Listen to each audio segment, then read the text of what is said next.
सिर नाम का एक नया अभियान शुरू किया है जो सीधे तौर पर वोट देने के अधिकार से जुड़ा हुआ है। चलिए इसे जरा समझते हैं। देखिए, यह अभियान 2 फेज में होगा।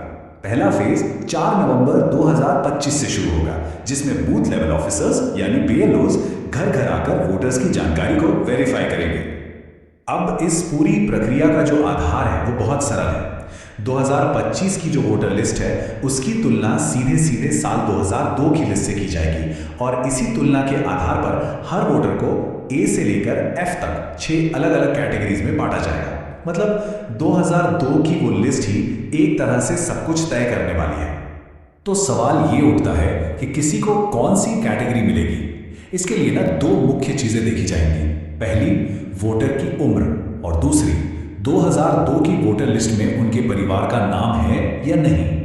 ठीक है, तो सबसे पहले ग्रुप को देखते हैं। ये वो लोग हैं जिनकी उम्र 38 साल या उससे ज्यादा है, यानी जिनका जन्म 1 जुलाई 1987 को या उससे पहले हुआ है।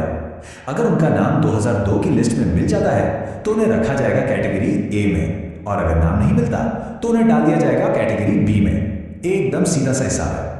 अच्छा, अब आते हैं दूसरे एज ग्रुप पर। यह है 22 से 38 साल के वोटर्स जिनका जन्म 2 जुलाई 1987 से 2 दिसंबर 2004 के बीच हुआ है। अगर इनके माता या पिता दोनों में से किसी एक का भी नाम 2002 की सूची में है तो उन्हें मिलेगी कैटेगरी सी।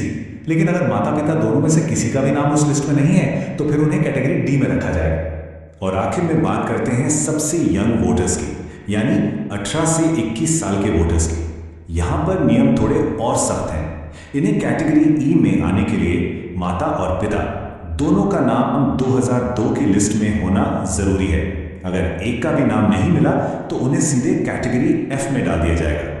तो ये जो A B C D categories हैं, इनका आखिर मतलब क्या है? इसका जवाब मिलता है हमें दूसरे फेज में। आपकी कैटेगरी ही ये तय करेगी कि आपको अपना वोट देने का अधिकार बनाए रखने के लिए कौन से और कितने डॉक्यूमेंट्स जमा करने पड़ेंगे, और कुछ मामलों में अपना वोट देने का अधिकार बचाने के लिए इतने डॉक्यूमेंट्स तक देने पड़ सकते हैं। चलिए इस टेबल को जरा ध्यान से समझते हैं। अगर कोई कैटेगरी ए में है तो बहुत बढ़िया, उन्हें कोई प्रूफ नहीं देना होगा। बी, सी और ई कैटेगरी के लोगों को सिर्फ अपना एक प्रूफ देना होगा। लेकिन कैटेगरी डी वालों को अपना और अपने माता या पिता में से किसी एक का यानी कुल 2 प्रूफ देने होंगे। और सबसे ज्यादा कैटेगरी एफ वालों को अपना और अपने माता पिता दोनों का मतलब कुल 3 प्रूफ पेश करने होंगे। और सबसे जरूरी बात, अगर ये प्रूफ नहीं दिए जा सके तो मतदाता सूची से नाम हटने का पूरा खतरा है। तो अब सबसे बड़ा सवाल, आखिर किया क्या जाए? घबराने की जरूरत बिल्कुल नहीं है। कुछ बहुत आसान कदम हैं जो अभी से उठाए जा सकते हैं ताकि आगे चलकर कोई भी परेशानी ना हो। तो सवाल यह है कि पहले फेज की तैयारी के लिए हम अभी से राइट नाउ क्या कर सकते हैं? देखिए, हमारा लक्ष्य होना चाहिए कि हम सबसे आसान कैटेगरीज ए, सी और ई में आ जाएं।